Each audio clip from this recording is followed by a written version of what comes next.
Продовжується прямий ефір на телеканалі АТР. Я дякую, що ви залишаєтеся із нами і довіряєте нам. Доброго дня. Мене звати Аліна Блохіна. І я рада представити вам гостя цієї ефірної години. Це Валерій Димов, політичний експерт. Пане Валерію, доброго дня. Добрий день. Власне, розпочинаємо ми із такого. Київський апеляційний адміністративний суд визнав правомірною відмову Державної міграційної служби у наданні екс-голові Одеської ОДА Міхеїлу Саакашвілі статусу біженця або особи, яка потребує додаткового захисту. Також суд зазначив, що сторони процесу мають право оскаржити ухвалу у касаційному порядку. Власне, екс-президент Грузії Міхеїл Саакашвілі заявив, що більше не буде брати участь у засіданнях суду з розгляду апеляції на рішенні про визнання законної відмови ДМС надати йому статус біженця. Про це він, власне, сказав біля будівлі Київського апеляційного адміністративного суду. Власне, зараз долучимо телефонний дзвінок і потім перейдемо до розмови у цій студії. З нами на прямому зв'язку телефоном Іван Слободяник, член політради Рух нових сил Міхеїла Саакашвілі. Пане Іване, доброго дня. Власне, хотілося б ваш коментар отримати щодо рішення суду і, власне, позиція самого Міхеїла Саакашвілі у цій справі. Доброго дня.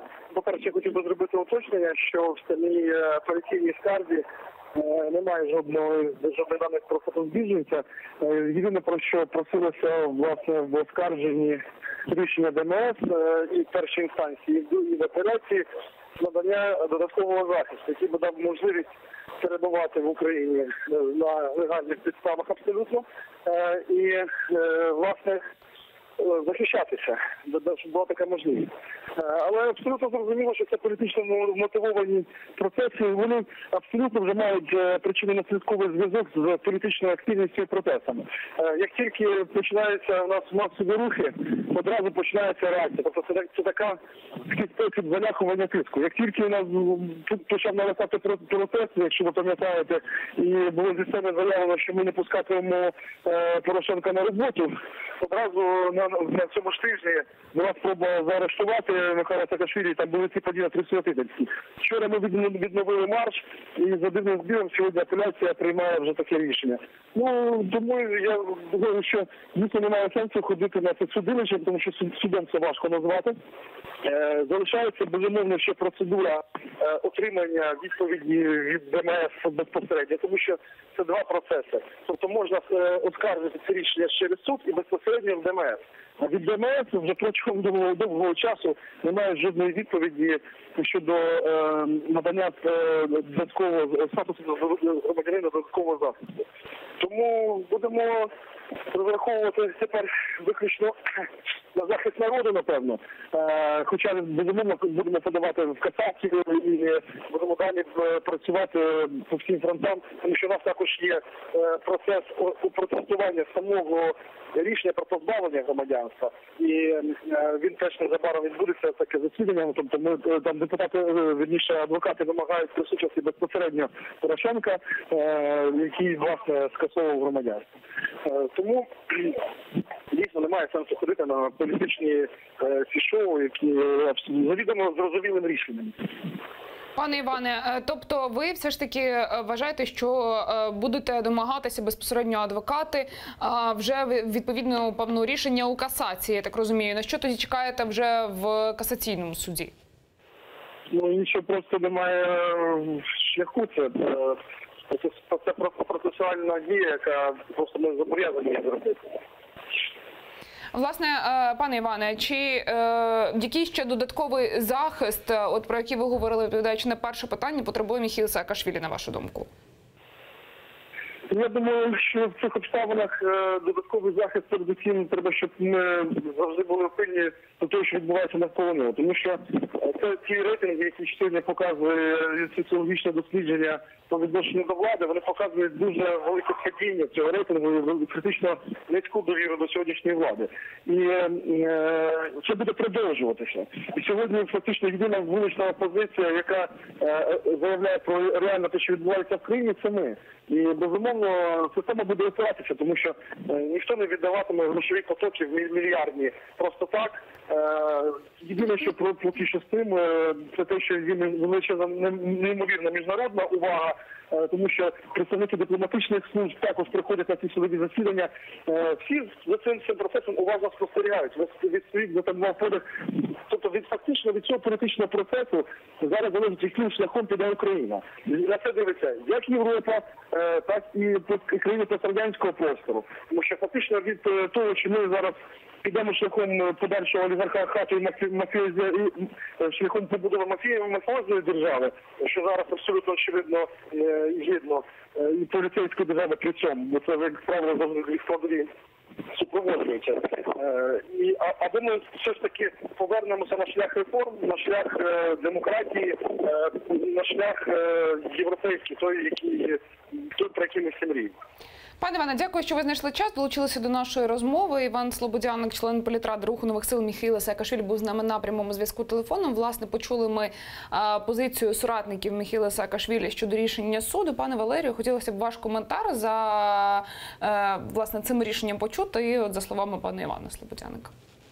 От бачите, ми не говоримо про рішення суті по справі, ми говоримо про політичні аспекти і інтерпретуємо так, з якою упередженістю ми ставимось до фігур, яких ми зараз обговорюємо. Це біда України, тому що рівень довіри до влади такий, що ми не говоримо про рішення суду. Я в якості прикладу кажу, наприклад, зараз увага громадськості, вона в тому числі щодо там процесів в США, які відбуваються, там не обговорюється, кому вигідно те, що генпрокурор Мюллер, верніше, спеціальний прокурор Мюллер розслідує ситуацію проти Трампа. Зрозуміло, що це вигідно демократам, але ніхто не обговорює, що це демократи давлять на Трампа, говорять про різні речі, але по суті все ж таки говорять набагато більше.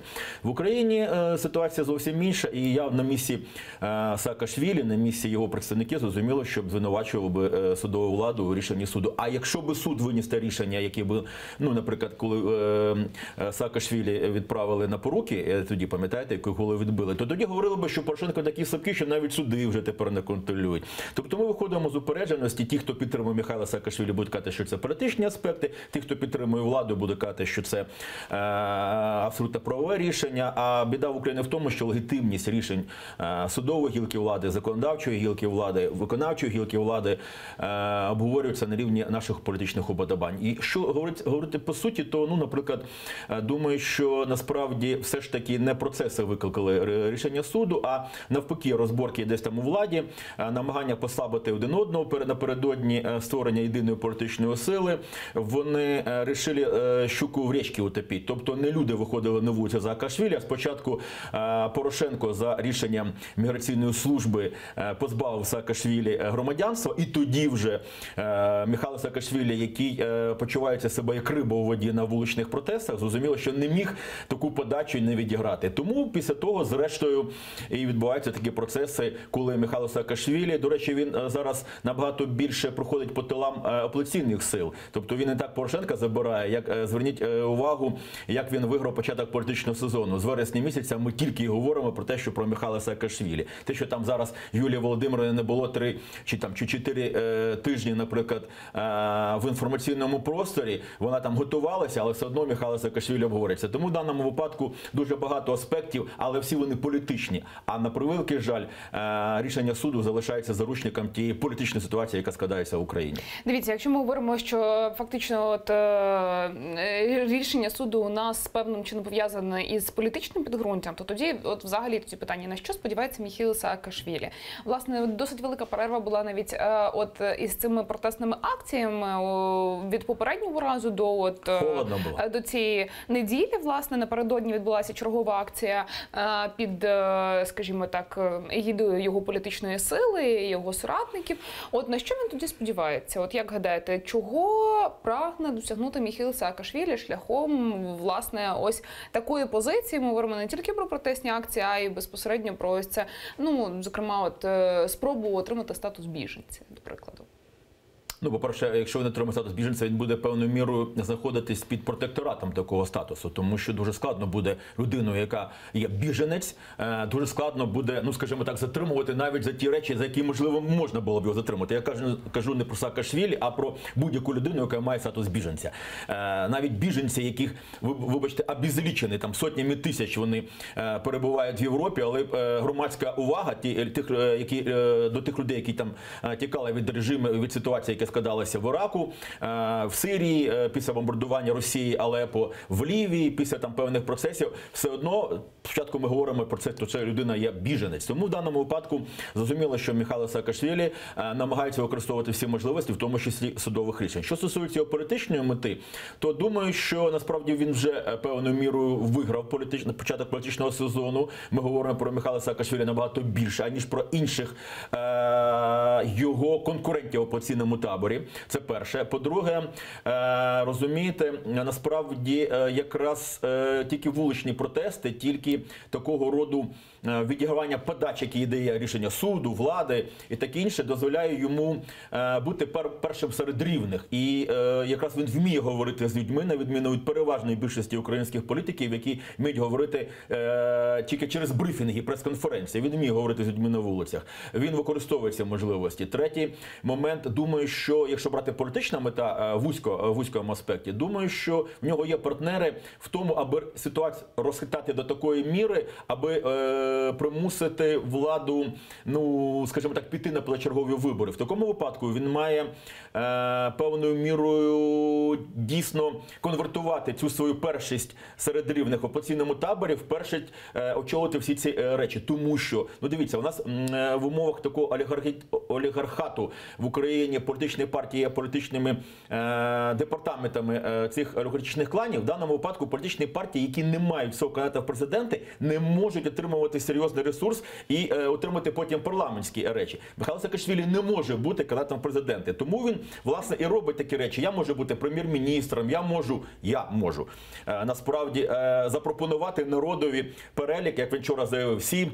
кандидатів в президент. Тобто він може запропонувати. Зверніть увагу, як він конвертує цю підтримку вулиці в свій політичний статус. Тому в даному випадку партії, вожді яких будуть конкурентами на президентських виборах, якщо вони будуть вибиратися вчасно, вони будуть конкурувати між собою. А от якщо можливість президентських виборів одночасно з парламентськими виборами, тоді можна вже говорити про пасьянси. Михайло Саакашвілі може говорити, я там підтримую таку-то людину. Якщо я буду в парламенті, якщо буду прем'єр-міністром, тоді він буде виписувати ті умови, на які, власне, він розраховує. Тому думаю, що тут є, скажімо, такий вузька політична мета для того, аби, скажімо, ситуацію розхитати і дійсно конвертувати цю підтримку вулиці в підтримку політичних сил і тих, хто стоїть за цими політичними силами. Тобто тих самих олігархів. Звідси з'являється у нас в інформаційному полі, хто там зачається з Коломойським, хто зачається з Ахметовим. Тобто, насправді, ситуація така. Я маю критикувати, аби отримати підтримку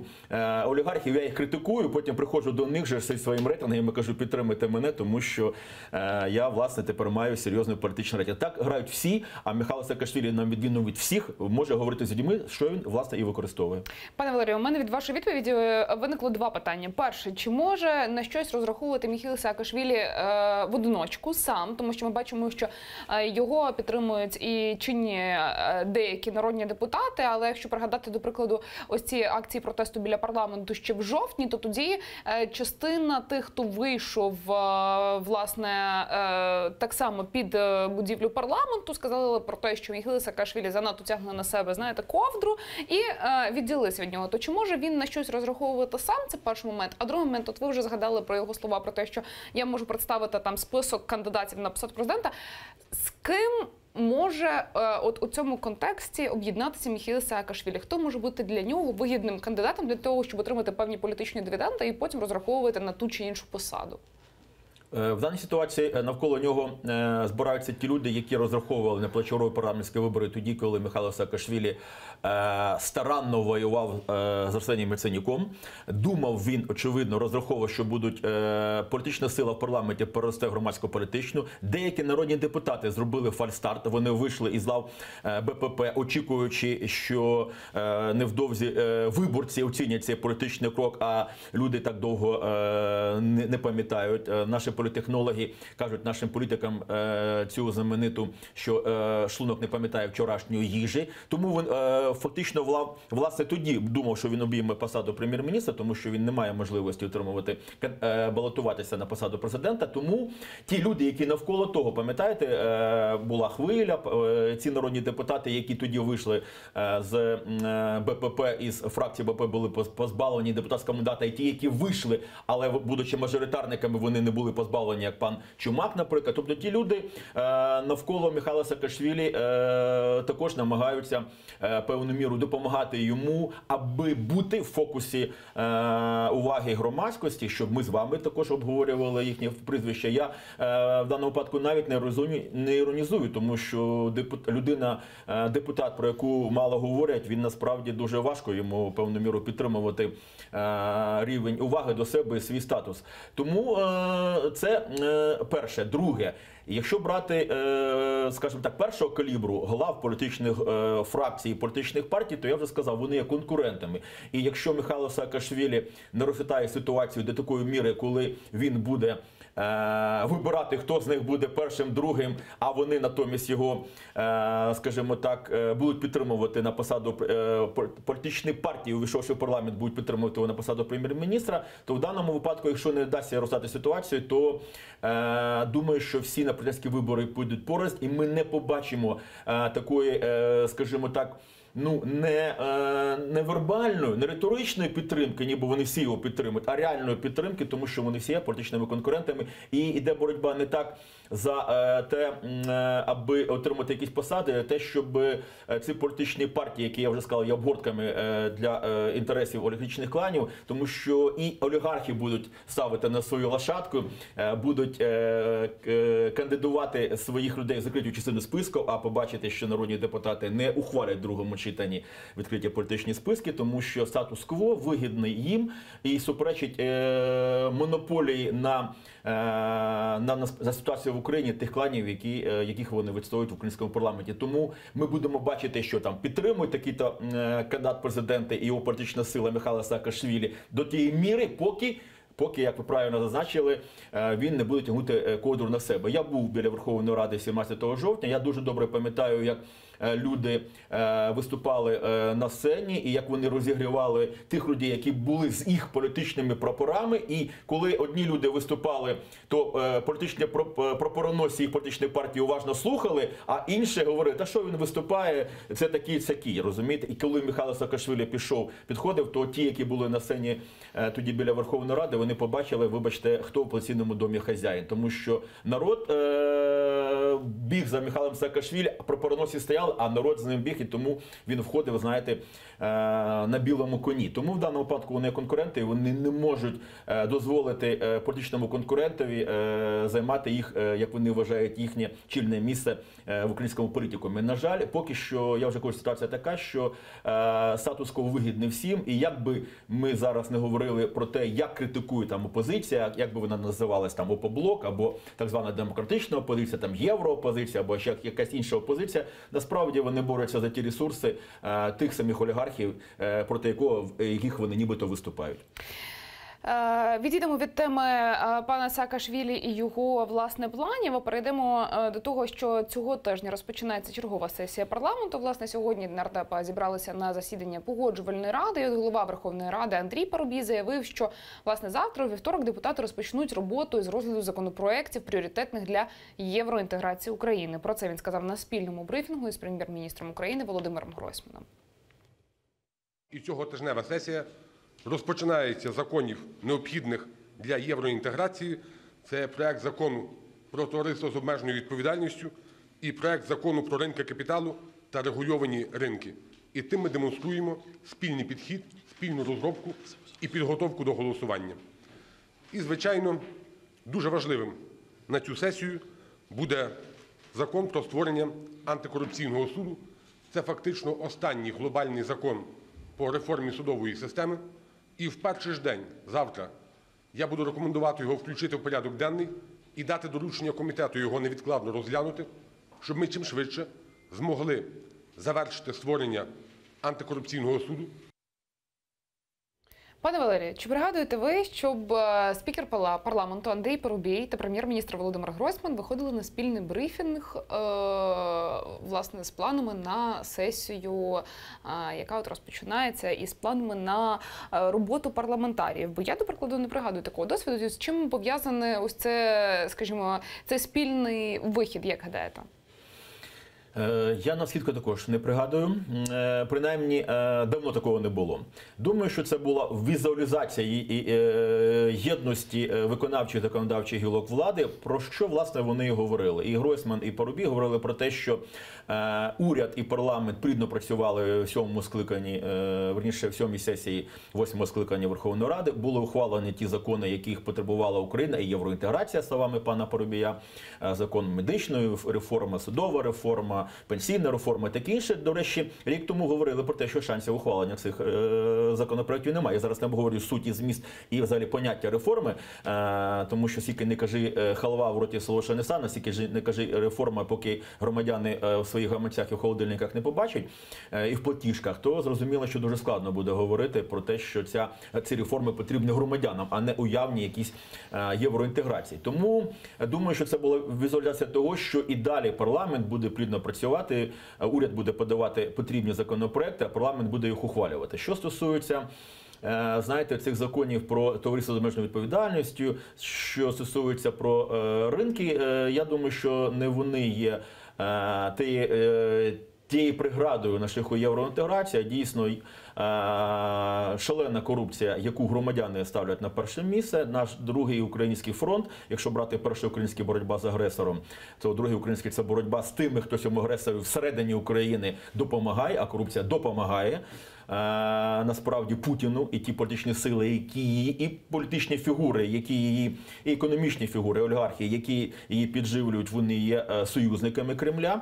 Тому в даному випадку, думаю, що якраз антикорупційний суд, який депутати не внесли в порядок денний наприкінці, і в них був час і можливості, і наприкінці минулої сесії, думаю, що насправді вони будуть все робити, аби цей законопроект не був ухвалений Верховною Раді в тому вигляді, в якому потребують українські громадяни і потребують ті наші союзники України, які не хочуть, аби гроші їх громадян сідали на офшорах тих, хто править Україною. Пане Валерію, ми перейдемо обов'язково до питання і законопроекту про створення Вищого антикорупційного суду, але повертаючись до цього спільного брифінгу, це такий, знаєте, цікавий елемент, тому що ми підійшли до дуже такого бентежного періоду передвиборчої, скажімо, вже кампанії, яка фактично розпочалася, ми бачимо це із заяви, з власне поведінки політиків. От і той момент цікавий, що пан Володимир Гройсман був присутній восени на засіданні Народного фронту. Чи не, скажімо так, не намагається прем'єр-міністр не тільки показати співпрацю виконавчої і законодавчої гілок влади, а також, можливо, знаєте, здобути більшу підтримку певної політичної сили, якщо ми говоримо про Народний фронт, до прикладу. Чи він все ж таки буде залишатися у цей період рівновіддаленим, скажімо так, і діяти самому, в одиночку? Ну, він ніколи не міг бути рівновіддаленим. Те, що пан Гройсман дуже вдало знаходив голоси у тих, хто не входить в коаліцію, це питання якраз кадрових питань, які ми вже рік чуємо про те, що вони мають їх виконати, але це є можливості цьому дати, а цьому не дати, враховуючи таку українську, згадуючи дитячу таку лічилочку. Думаю, що цей аспект я не встиг також зазначити. Дійсно, насправді це візуалізація не тільки того, що уряд з парламентом буде співпрацювати, а те, що БПП і Народний фронт насправді єдиний як ніколи. І людина, яка є спікером парламенту, Андрій Парубій від Народного фронту, і людина, яка була спікером парламенту, стала прем'єр-міністром від фракції БПП, вони співпрацюють і вони надалі співпрацюватимуть. Я далі кажу, що насправді стояло за цією візуалізацією. І вони показують, демонструють цю єдність, аби, знаєте, всередині не почалися процеси, скажімо так, дезінтеграції, оскільки думаю, що законопроект про створення Вищого антикорупційного суду, м'яко кажучи, не дуже потрібен тим, хто знаходиться в тому числі в коаліції. Тому аби хтось не розбігався зараз, підтримуючи, можливо, навіть Михайла Саакашвілі, можливо, підтримуючи інших опонентів коаліції, думаю, що вони мають показувати, що вони працюють. Те, що пан Гройсман приїжджає на засідання Народного фронту, те, що Народний фронт, нагадаю, був, наприклад, на засіданні, майже таємному засіданні БПП за Києвом, То, що тоді Луценко всі дивилися, які там папочку подасть, пам'ятаєте, можливості генпрокурора щодо подань на деяких народних, строптивих, можливо, як вони вважають, народних депутатів. Те, що пан Гройсман зараз більше співпрацює навіть з Народним фронтом, а з деякими депутатами БПП, це секрет Полішинеля, і думаю, що насправді вони і намагаються різні чутки, різні політичні плітки і те, про що ми зараз з вами говоримо, певною мірою зняти по основанню, показавши, що вони єдині, і вони надалі будуть знаходити ті голоси для тих законопроєктів, які нібито потрібні нашій євроінтеграції. Насправді дуже багато речей набагато більш потрібні нам з вами, громадянам України, які зараз нам дивляться, тому що не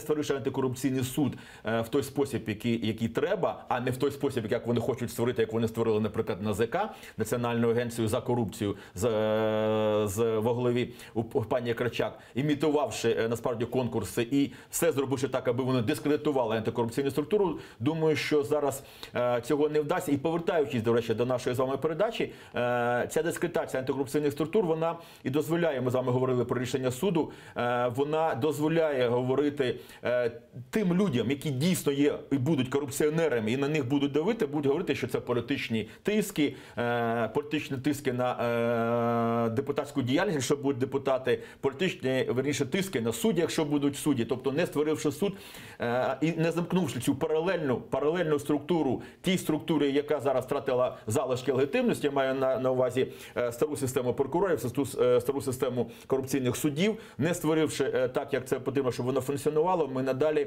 будемо з вами обговорювати інформаційну піну, інформаційні шуми і не говорити, по суті, всіх процесів, починаючи від судових рішень, закінчуючи ситуацію, яка складається в Україні. А вона складається зараз дуже небезпечно, оскільки без грошей, без підтримки цих структур, які не будуть давати гроші без створення антикорупційного суду в Україні, можна, звичайно, знайти зараз там 7 мільярдів на інфраструктурні проекти, які зараз уряд каже, що можна знайти у Китаю, але це буде червоне світло для інших інвесторів. А якщо Україна буде набирати навіть 1-2% на рік, то ми далі будемо відставати від тих країн, які ми вважаємо такими зірцевими. І Україна тільки втрачає зараз у багатьох рейтингах, і насправді нам конче потрібно робити ті реформи, які кардинально змінюють ситуацію в Україні, а значить покращить інвестиційний клімат, а значить це призведе до різкого росту має призвести до різкого росту української економіки, половина якого, за висновками експертів, залишається в тіні. Пане Валерію, щодо роботи парламенту цього тижня, власне, ви вже зазначили про те, що вівторок розпочнеться з розгляду законопроєктів, необхідних для євроінтеграції України, як зазначив Парубій. Це проекти закону про товариство з обмеженою відповідальністю, про ринки капіталу та врегульовані ринки.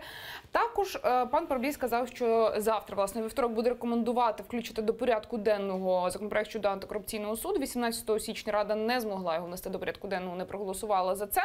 А є ще одне питання, яке так само має розглядатися цього тижня, власне, за словами генпрокурора Юрія Луценка. Це подання на зняття депутатської недоторканності із пана Бакуліна, представника від «Опозиційного блоку».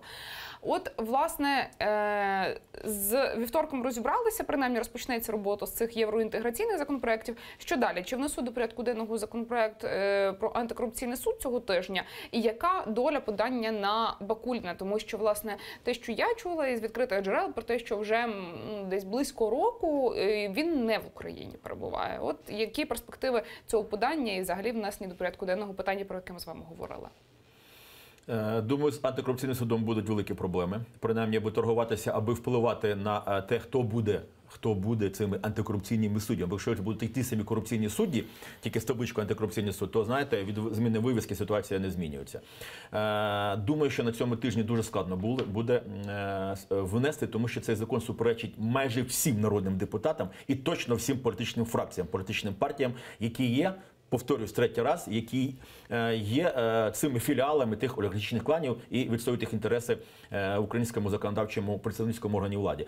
Тому, думаю, дуже складно. Але треба щось робити, оскільки рівень небезпеки, рівень загроз, які стоять перед всією економікою, а значить і перед тими її, умовно, капітанами, олігархами, він може переважити, насправді, все ж таки, і вони можуть все-таки ужатися. Я би їм радив все ж таки позбутися частини частину своїх впливів, аби вони не втратили все. Тому що, як казав один філософ, залізниця, якою ніхто не користується, не залізниця. Всі ці домни, всі ці печі, всі ці навіть копалини, які там видобуваються, з які вони зараз б'ються на території України, насправді вони нічого не варті, якщо економіка не буде працювати, якщо країна буде скидатися в прірву. Тому їм треба все ж таки створювати цей антикорупційний суд. Думаю, на цьому тижні будуть проблеми, але доведеться. Знаєте, колись сказав Геракліт, доля покірного веде, непокірного тащить. Так вона буде їх тащити. Ми їх примусимо це робити. Без громадськості, звичайно, це буде дуже складно зробити.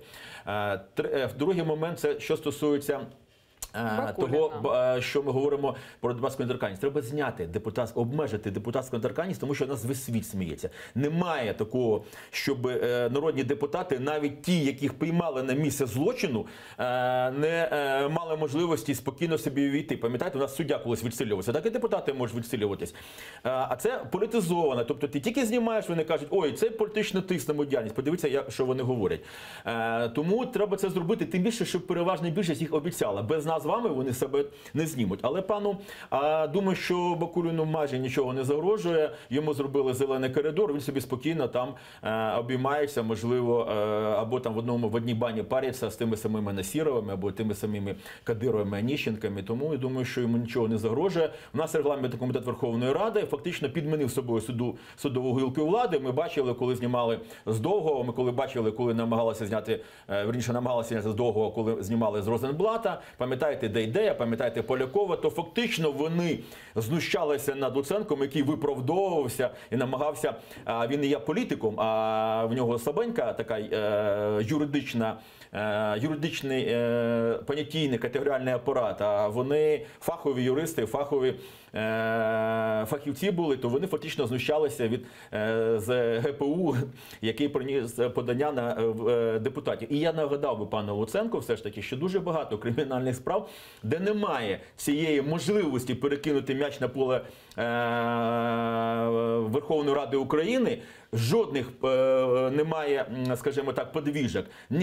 Немає суддів по керівнику Державної служби зайнятості Кашубі, немає суддів по заарештованому прямому ефірі Бочковському, керівнику МЧС, немає інших фактично речей. Пам'ятаєте, як з Новинського знімали, пам'ятаєте, як знімали з інших народних депутатів, де ці рішення насправді, тому я не думаю, що пану Луценку треба, знаєте, як поганому танцору завжди заважає його партнерша, да? Так от я казав би все-таки, щоб вони системно підходили, позбавили депутатів можливості прикриватися народною, скажімо так, цією недоторканністю, тому що в наступній Верховній Раді ми будемо бачити ще гірших наших представників, тому що вони будуть купувати наші з вами голоси, аби утримувати цю кришу, як Бакулін спокійно собі, маючи депутатський мандат, ніжиться там, де він там на Сейшелах, на Мальдівах, чи можливо там в Лондоні вирішує свої справи. Тому в даному випадку думаю, що треба системно підходити. Щодо подання на Бакуліна, воно буде, але йому від того ні жарко, ні холодно, вибачте. Пане Валерію, а взагалі, ця процедура зняття депутатської недоторканності, знаєте, подекуди здається, що вона фактично не виправдовує себе, тому що ми можемо задати приклад з Ігорем Мосійчуком, представником Радикальної партії, коли тодішній генпрокурор Шокін прийшов до парламенту, продемонстрував відео Мосійчука із сесійної зали виводили в кайданках. Так от Мосійчук не лише виграв суд, а він ще й повернув собі мандат. То що дійсно потрібно чекати від цієї процедури зняття депутатської недоторканності? Тому що доказова база у такому разі має бути потужна. Чи є така доказова база, зокрема по Бакуліну? Якщо брати і пригадувати, я ж кажу, приклад Мосійчука. В мене немає, знову-таки, всієї доказової бази, тому я говорю, наша проблема, тому що ми не обговорюємо питання по суті. Але нагадаю інший момент, коли намагалися зняти і притягнути до відповідальності, наприклад, брата Клюєва Андрія і його Сергія, то регламентний комітет Верховної Ради, очолюваний багаторічним помічником Мартиненка Павлом Пинзеником, він вимагав документи. І дійсно знущалися з ситуації, яка складалася. А потім, коли документи, доказова база вашими словами були надана, то регламентний комітет сказали Серегі, давай, Серега, волій, тому що доказова база вже надана. Тому я кажу, що регламентний комітет підміняє всю судову гілку влади. Тобі не треба мати доказову базу для того, щоб ти в суді, ти вже маєш її представити на регламентний комітет Верховної Ради України для політиків. А вони будуть оцінювати доказову базу, яку мають оцінювати все ж таки прокурори і судді. Тому питання в тому, тому я кажу, питання не в Полякові, не в Розенблаті, не в Дейдеї, не в Новінському, не в Бакулі, не в тій папочці, яку зараз тримає Луценко. Знову таки, цьому дам, а цьому не дам, що є можливості для торгів поруч, наприклад, з кадровим питанням, про яке ми з вами говорили. В даному випадку, думаю, що треба системно підходити, і коли я кажу, що треба зняти, обмежити депутатську недоторканність, тільки діяльністю, політичною діяльністю під купола Верховної Ради, це я кажу про те, аби регламентний комітет не підміняв поняття. Те, що пану Мосійчуку насправді намагалися в українських умовах легітимність, тобто довіру громадян до тих, дуже важко, я пам'ятаю, обличчя Ляшка було, коли ці кадри демонстрували в Верховній Раді, дуже важко було протистояти. І пам'ятаю обличчя Шокіна, як він вважав, що він переміг. Але насправді, відповідно до закону про регламент, регламентний комітет Верховної Ради мав розглянути доказову базу, про яку ми зараз з вами говоримо. І дійсно це було рішення, підставою для рішення суду, аби йому повернули депутатський мандат, оскільки не була дотримана та процедура, яку потребує закон про регламент Верховної Ради України. Тому стара легальність підміняє легітимність. Тому насправді ті суди, які зараз, я не буду зараз забирати часу у вас і у наших глядачів, недавнє рішення, коли суди повертають насправді і майно, яке ми з вами, і переконання, особливо ті люди, де хазяйнували ті, кому повертають майно. Ми знаємо з вами, як практично були спущені на гальмах справи проти Юри Інакіївського, коли Генпрокуратура казала, що це винен суд, а суди казали, що це винна прокуратура. Ми пам'ятаємо інших фігурантів і насправді подільників клептократичної влади Януковича. Ми пам'ятаємо про те, що депутати не ухвалюють закон про спецконфіскацію, тому що вони бояться, де буде ця кома в оточенні Януковича. Тому я кажу, що колективний Янукович, на превеликий жаль, досі панує в Україні, він досі знаходиться в судах, в прокуратурі, і тому ми з вами обговорюємо дійсно тільки інформаційні аспекти того, і це верхівка айсберга того, що насправді є в Україні. За лаштунками, на превеликий жаль, йдуть ті ж самі примітивні торги, які були і до того. Пане Валерію, поки у нас ще є трохи часу до кінця нашого ефіру, власне, хотілося б ще однієї теми коротко торкнутися. Власне, президент Петро Порошенко вніс до Верховної Ради подання на кандидатів у нові члени Центральної виборчої комісії. Про це повідомив спікер парламенту Андрій Парубій. Власне, у своєму твіттері він опублікував повний список кандидатів. Ви можете бачити зараз на своїх екранах, власне, цей список. І зазначу, що от перед ефіром ми порахували, власне, представників від більшості, від коаліції, їх 9. 9 з 14. Дійсно, там з'явився кандидат від Батьківщини, а саме мова йде про Андрія Євстігнєєва, щодо якого, власне, Батьківщина клопотала, тому що не було їхнього представника у кандидата на посади, власне, ЦВК. І опозиційний блок також не задоволений тим, що фактично ніякої своєї квоти вони в цьому списку не отримали, що і представника від опозиційного блоку серед цих 14 персон немає. Власне, чи, на вашу думку, пане Валерію, от співмірно складено чи достатньо опрацьований цей список, що фактично 9 представників – це представники більшості. Ну і чи може якось ще вплинути незадоволення опозиційного блоку на формування цього переліку? Ну, опозиційного блоку, вибачте, чия б корова мечала, а їхня нехай би мовчала, тому що ті, скільки вони накалядували, які були їхні представники, я вже сказав, колективний Янукович, досі править, в тому числі в ЦВК.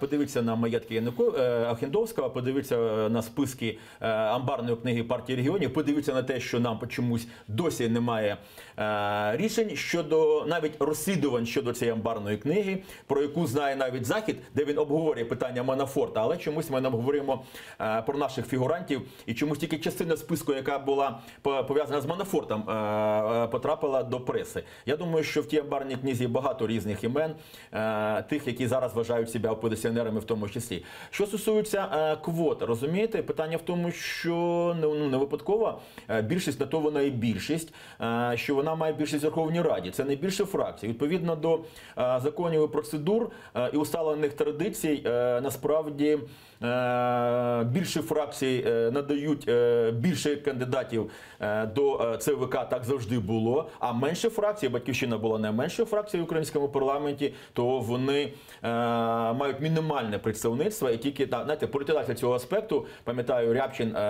це представник Батьківщини, говорив про те, що президент йому при людях обіцяв в Давосі поставити, розглянути. Думаю, що в даному випадку все ж таки один представник є, тому Батьківщина має бути задоволена. Але насправді так формуються квоти. Ви ж самі казали, що ОПОБЛОК не має там квот. Нехай не переживає, там в нього доволі серйозні квоти в інших органах. Тому в даному випадку думаю, що насправді це такі закони. Треба, якщо змінювати закон, нехай змінюють закон, і тоді будемо лотерейку тягнути, хто буде представниками в цей ЦВК. Але хочу сказати, що якщо ми з вами обговорюємо політичні аспекти ЦВК, то ми далі залишаємось в сталінській парадигмі. Неважливо, як голосували, важливо, як рахували. Тобто ми таким чином, фактично, депутати, вони визнають те, що ЦВК має дуже серйозний політичний вплив на ті процеси, до яких він має бути просто лічильною комісією. Будемо ставити тут 3 крапки. Пане Валерію, дякую вам за розмову, за візит до нашої студії. Валерій Димов, політичний експерт, був гостем цієї ефірної години. За 5 хвилин прямий ефір телеканалу АТР продовжить «Заман» у викладі Шевкета на Матулаєва. Згодом повернемося у цю студію. Наступним гостем буде Ігор Фірсов, народний депутат України 7 та 8 скликань. Дочекайтеся і залишайтеся разом із АТР.